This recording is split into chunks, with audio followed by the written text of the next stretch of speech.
దగ్గర బయలు ఉందా సార్? ఇక్కడ లేదు, తిరుపతిలో ఉంది, హైదరాబాద్లో ఉన్నాను నేను. చెప్పు. అవునా సార్?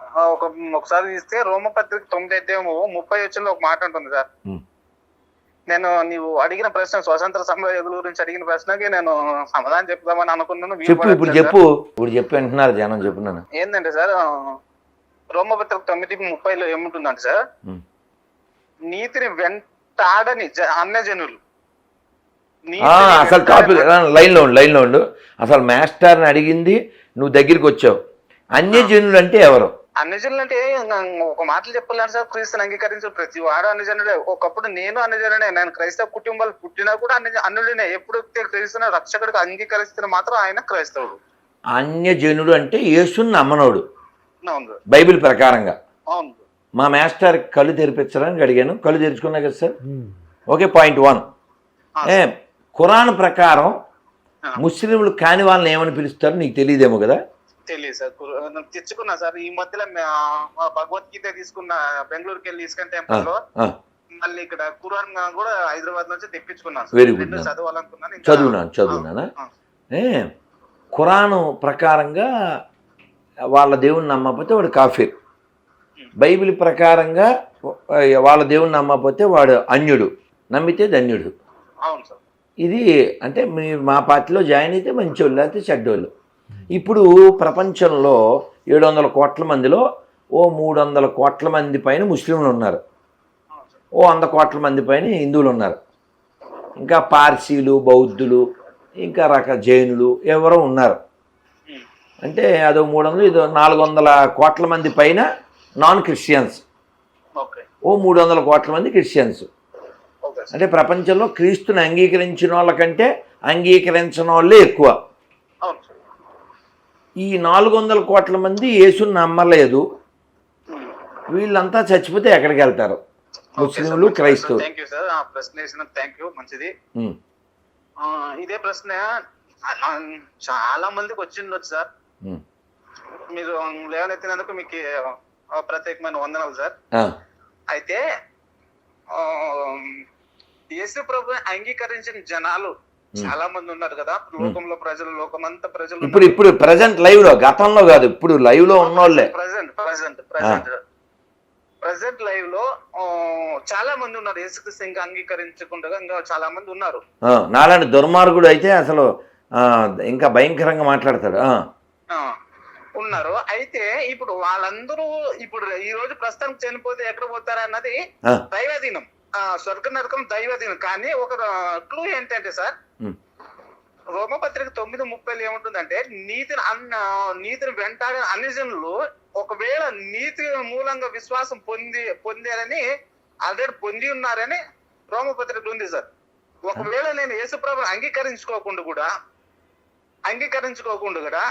అలాగే ఉండి అన్ని ఎదుటి మనిషికి ఇబ్బంది కలిగించకుండా, ఎదుటి మనిషికి అన్యాయం చేయకుండా నీతిగా యథార్థంగా బ్రతికి తన పని ఏమో, తన మాట ఏమో, తన జీవితం ఏమో అంతే చేసి బ్రతికితే దేవుడు తక్కువ ప్రతిఫలం ఇచ్చేస్తాడు. మరి ఎప్పుడు కాదు. బాగుంది నాన్న, నువ్వు చెప్పింది బాగుంది. మార్క్ 16:16 ఏంటి? రోమపత్రిక 2 ఏముంటుంది సార్, ధర్మశాస్త్రం ఉన్నవాడికి ధర్మశాస్త్ర సంబంధమైన న్యాయం తీర్చబడుతుంది. ధర్మశాస్త్రం లేని వానికి వాని మనస్సాక్షి ధర్మశాస్త్రం. కాదు నాన్న, ఇప్పుడు రోడ్డు మీద రెడ్ లైట్ వేశారు, బండి ఆపాలా వద్దా? ఆపాలి. ఆపకపోతే ఏమవుద్ది?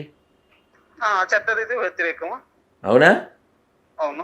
మనస్సాక్షి బట్టి తీర్పా, లేకపోతే బైబిల్ బట్టి తీర్పా? ఆజ్ఞ ఉన్నవాడికి ఆజ్ఞ సంబంధమైన తీర్పు ఉంటుంది సార్. కాదు నాయన, ఇప్పుడు మీ నాన్నగారు ఉన్నారు, బాప్టిజం తీసుకున్నారా? తీసుకున్నారు సార్. మీ తాతగారు తీసుకున్నారా? తీసుకున్నారు సార్. మీ ముత్తాత తీసుకున్నారా? తీసుకున్నారు సార్. నువ్వు తీసుకున్నావా? తీసుకున్నాను సార్. మీ ఫ్రెండ్స్లో అందరూ క్రైస్తవులా? చాలా మంది లేరు సార్, చాలా మంది అన్యులే ఉన్నారు. అన్యులు ఇంగ్లీష్లో ఏమన్నారు? అన్యులు అంటే అదర్స్ అనే? అదర్స్. మనవాడు కానివాడు అన్యుడు. అవును సార్. అన్య దైవము కొలువా నిదుపాదము విడువా. అన్య అంటే ఇతరమైన అని అర్థం. మనది కాని వాళ్ళు అని అర్థమైందా? సో అంటే బైబిల్ ప్రకారంగా ఎవడైనా క్రైస్తవుడైతేనే వాడు పరలోకానికి చేరతాడు. ఓకే. ఇప్పుడు ఎస్పి బాలసుబ్రహ్మణ్యం గారు తెలుసుగా, అవును సార్. కన్నడ కస్తూరి రాజ్ కుమార్ గారు తెలుసుగా, తెలుసు సార్. మనం చనిపోయాడే పునీత్ రాజ్ కుమార్ తెలుసుగా. తెలుసు. వీరెవరు క్రీస్తుని అంగీకరించలేదుగా. అవును సార్. వీళ్ళు ఎక్కడికి వెళ్తారు? ఇప్పుడు చూడా మా ప్రకటన అనేది 22:13 ఏముంటుంది సార్ అంటే ప్రతి మనిషికి వాని క్రియలు తప్ప ప్రతిఫలం ఇవ్వడానికి నేను సిద్ధంగా ఉన్నానని దేవుడు అంటాడు. అంటే మార్కు 16 కాదు. చెప్తాను సార్. ప్రకటన గ్రంథము 22:13 ప్రకారం ప్రతి మనిషికి వాని క్రియలు చెప్పున ప్రతిఫలం ఇవ్వడానికి దేవుడు సిద్ధంగా ఉన్నాడు. దేవుడు అన్యాయస్తుడు కాదు. మార్కు సువార్త 16 ఉన్న వానికి ఆజ్ఞగా తీసుకున్న వానికి ప్రతి క్రైస్తవునికి అప్లై అవుతుంది. రెండవదిగా కాదయ్యా, చాలు సార్ చెప్తాను సార్. కొంచెం మార్క్ 16 ఏముందో చదువు, నేను చెప్పనా? అవును సార్ తెలుసు. నమ్మి బాప్తిజం పొందినవాడు రక్షించబడును లేదా శిక్షించబడును, ఇదేగా సార్. చెప్తాను వినండి సార్. అన్యజనుల్లో అపోస్తల కార్యం 10వ అధ్యాయం ఒకటి ఉంటుంది సార్. అన్యజనుడు ఆయన శతాధిపతిగా ఉంటాడు. ఆయన పేరు కొర్నేలి. ఆయన దాన ధర్మాలు దేవుడికి ఇష్టంగా ఉన్నాడంట. అప్పుడు దేవుడు నమ్ముకోలేక ఆయన యూదుడు కాదు, క్రైస్తవుడు కాదు, మరి ఇశ్రాయేలుడు కాదు. ఆయన దాన ధర్మాలు దేవుడికి ఇష్టంగా అయిపోయింది కదా సార్. అంటే దేవుడికి మతంతో బాప్తిజంతో సంబంధం లేదు, వాడు మంచోడు అయింటే చాలు. దేవుడు మనిషిని బట్టి చూశాడు సార్. వాని క్రియలు బాగున్నాయా, వాని నడవడికి బాగుందా, ఎదుటి మనిషికి అన్యాయం చేసే స్వభావం ఉందా, ఎదుటి పాపం చేసే స్వభావం ఉందా, ఇదొక ఎదుటి మనిషిని ఏమైనా ఇబ్బందులు పెట్టే స్వభావం ఉందా, ఆ మనసు ప్రతి ఒక్క మనిషి సాక్షిని బట్టి దేవుడు బయలు చూశాడు. కానీ బైబిల్ అనుసరించి బ్రతుకుతున్నా చూడండి. మేము క్రైస్తవులను మేము చెప్పుకుంటున్నాం కదా సార్. మేము క్రైస్తవులము, మా తాత క్రైస్తవులు. ఇప్పుడు మాకు బైబిల్ ప్రకారంగా మాకు తీరు తీరుతుంది, మీకు తీరు సార్. కాదు, ఇప్పుడు దేవుడు అనేవాడు క్రైస్తవులకు దేవుడా, ప్రపంచంలో అందరికీ దేవుడా? ప్రపంచానికి దేవుడు సార్, ప్రపంచానికి దేవుడు. మరి దేవుడు అనేవాడు అందరినీ పుట్టించాడు కదా. అవును సార్. మరి వాడే వీళ్ళ జనాల్ని అన్యులు అనే పదం వాడచ్చేవాడు. నువ్వు భౌతికత చదవలేదు, నువ్వేమో ఇప్పుడు పాపం బైక్ మీద ఉన్నావు, ఇంటికి వెళ్ళాక చదువు. అందులో ఏం కాదు, విను. అందులో ఏం చెప్పారు? సర్వయోనిషు కౌంతేయ ముత్తయ సంభవంతియా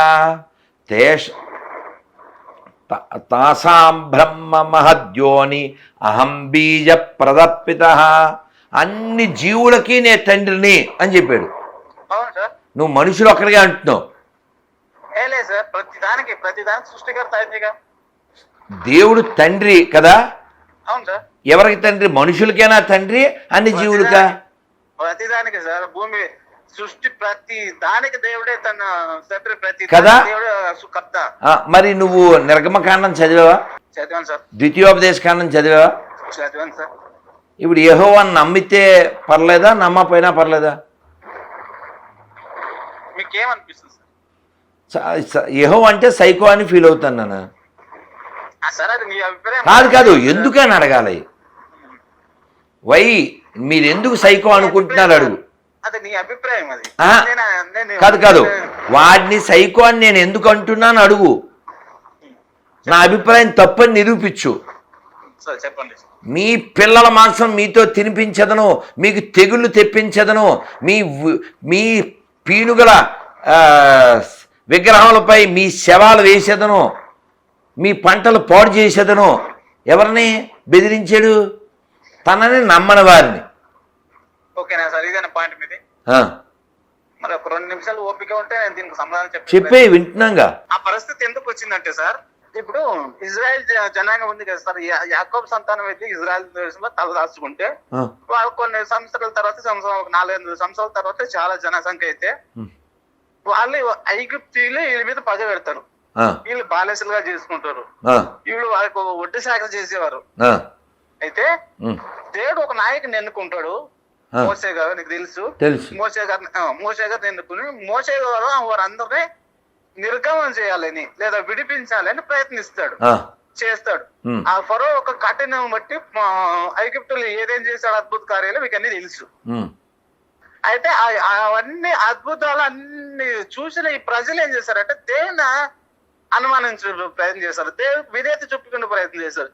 ఆ ఎర్ర సముద్రము అడ్డు వస్తే కూడా ఎర్ర సముద్రాన్ని పాయలుగా చేసి ఆ ఎర్ర సముద్రం నడిపిస్తే కూడా ఆయన చేసిన అద్భుత కార్యాలు గుర్తు రాలే. మళ్ళీ వాళ్ళకి ఆకలి అయితే అంటే పరలోకం నుంచి ఆకాశం నుంచి మన్నా కురిపించి తిని కడప నుండి తిని తృప్తి పెట్టినా కూడా వాళ్ళు దేవునికి విధేయత చూపించలే. నేను ఇంత చేసినా కూడా మీకు విధేయత చూపించలేదు, ఎంత చెప్పాలి అన్నట్టు కోపం మీద అన్నట్టు. అది లిటరల్ గా తీసుకోకూడదు సార్, అది లిటరల్ గా అక్షరం ఎట్టుంది అట్టే తీసుకోకూడదు. ఇప్పుడు పిల్లలు తప్పు చేసి అనుకోండి, పిల్లలు తప్పు చేస్తే నా మాట వినకపోతే నీకు తోలు వలిస్తే బిడ్డ అంటాం. నిజంగా వలుస్తాము పిల్లల్ని అంటే మామూలు తండ్రి కాదు, దేవుడు ప్రేమ స్వరూపు కదా. ఎప్పుడు సార్? అవును, ఎప్పుడు? ఇప్పుడు మాకు పాస్టర్ ఉన్నాడు తిరుపతిలో, కళ్ళజోడు పెట్టుకుని, ఏదో పేరు తెలీదు, మా సీఎం గారు కొండ మీదకి వెళ్తుంటారు కదా వదిన లేకుండా, ఆయన కామెంట్ చేశాడు, ఈ సీఎం క్రిస్టియన్ అయ్యుండి కొండ మీదకి వెళ్ళి విగ్రహాన్ని దండం పెడుతున్నాడు, నీ దేవుడైన యెహోవా విగ్రహారాధన వ్యతిరేకించుచున్నాడు, అసహ్యించుకుంటున్నాడు అని అసహ్యంగా చెప్పాడు. కాదు నాన్న, అసలు అసహ్యం అనే క్వాలిటీ ఉండొచ్చా గాడ్కి? ఫస్ట్ ఆ మాట చెప్పిన వ్యక్తిని అసహించుకోవాలి.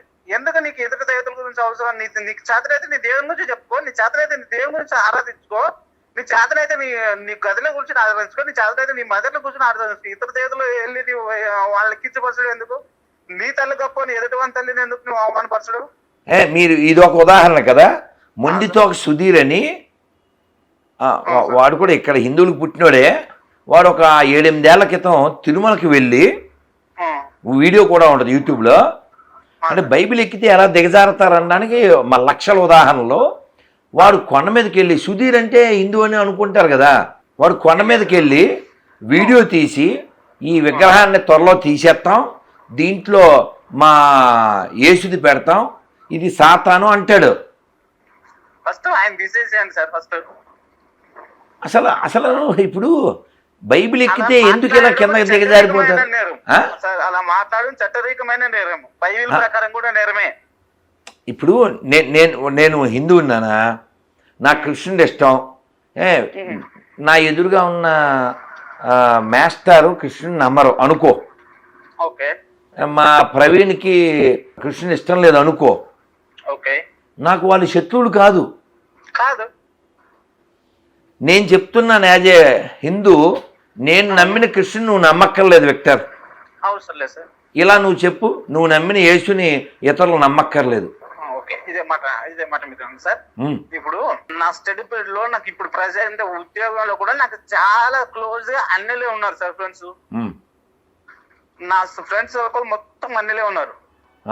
నేను సువార్తకి వెళ్ళడం ఆయన తెలుసు. నా సండే నేను చర్చ్కి వెళ్ళడం తెలుసు. సండే ఎట్టి 1,00,000 రూపాయలు ఇస్తానన్నా నేను డ్యూటీకి వెళ్ళను. నేను సండే చర్చ్కి వెళ్తా, సండే సువార్తకి వెళ్తా. మరి నాకు ఏదైనా డ్యూటీకి నేను లేట్ గా వస్తాడంటే వాళ్ళకి కారణం ఏం తెలుసు, ప్రేయర్ ఉంటుంది, ప్రేయర్ మీటింగ్ ఉంటుంది కాబట్టి లేట్ వస్తాడు. వాళ్ళకి తెలిసింది. నేను వాళ్ళని ఎప్పుడు బలవంతం చేయలేదు. యేసుప్రభు నమ్మకం నేను ఎందుకు ఒక్కనాడు బలవంతం చేయలే. వాళ్ళు ఇష్టం ఉంటే అంగీకరిస్తారు. కాదు, నేను స్టేట్మెంట్ ఇచ్చేసాను ఇప్పుడు లైవ్ లో. ఇక్కడ 4 వింటున్నారు, 6 వింటున్నారు, రికార్డ్ అవుతుంది. యాజ్ హిందూ నేను నమ్మిన రాముణ్ణి, శివుణ్ణి, కృష్ణుణ్ణి నువ్వు నమ్మక్కర్లేదు విక్టర్, వీళ్ళు కూడా నమ్మక్కర్లేదు. ప్రపంచంలో ఎవరికి నచ్చిన దైవాన్ని వాడు కొలవచ్చని నేను చెప్పాను. అలా ఓసారి చెప్తే మా దుర్గాప్రసాద్ మాస్టర్ నీ నోట్లోంచి వింటా అంటున్నారు. ఓకే సార్, సంతోషము. ఇప్పుడు మీకు ఇష్టం లేకుండా నమ్మద్దండి సార్, దాంట్లో ఉంది. నమ్మకండి, నమ్మని బలవంతం చేస్తున్నాము, నమ్మద్దండి సార్. ఇక్కడ పాయింట్ నేను అడిగింది, నమ్మకపోయినా పర్లేదని నువ్వు చెప్పగలవా? నమ్మకపోయినా పర్లేదు, దానికి నీకే ఉత్తరవాదిగా సార్. ఉత్తరవాది అంటే నీ మనసాక్షి నీకు సాక్ష్యం ఇస్తుంటావు కదా సార్. కాదని ఇప్పుడు నమ్మకపోయినా పర్లేదా? నమ్మకపోయినా పర్లేదు, అది మీ మీ వ్యక్తిగత జీవితం సార్. అది నేను ఎలా చెప్పరా అంటే మరి బైబిల్ ఒప్పుకోదు కదా. అది వ్యక్తిగతంగా నీకే సార్. నీకు కాదన్న మార్క్ 16 ప్రకారం అప్పుడు నరకానికి వెళ్ళిపోతాం కదా. అవును సార్, మీరు మార్క్ 16 మాత్రమే చూసిన, ఎంటైర్ బైబిల్ చూసుకోండి. అంటే మార్క్ 16 ఫాలో అవ్వకపోయినా పర్లేదా అని నేను అన్నానా సార్? మరి నువ్వే ఎంటైర్ బైబిల్ చూడండి అన్నావుగా. మార్క్ 16 పర్వాలేదా? అది ఆజ్ఞ సార్. ఎవరికి ఎవరికి ఆజ్ఞ? క్రైస్తవులకు. ఆహా, రైట్. మీకు అర్థమైంది కదా సార్ మాస్టర్? నానా నువ్వు బండి తోలుకో, నేను మాస్టర్ని ఇంటికి పంపిస్తా, గుడ్ నైట్. మీకు అర్థమైంది కదా సార్? బైబిల్ అనేది గొర్రెలకే, not for all. Quran only for Muslims, Bhagavadgita for whole humanity. అందుకని భగవద్గీతలో ఎక్కడ అన్యులు, వాళ్ళు వేరే వాళ్ళు, వీళ్ళు మనవాళ్ళు ఇలా ఉండదు. ఈ బైబిల్ ఖురాన్ అనేవి మొన్న పుట్టినాయి కదా సార్. అందువలన వీడు మావోడు వాడు బయటోడు ఇలా 2-3 రకాలు ఉంటాయి సార్. మరి భగవద్గీతలో అలా ఏముండదు సార్. భగవద్గీత ఏంటంటే ఫర్ హోల్ హ్యూమానిటీ.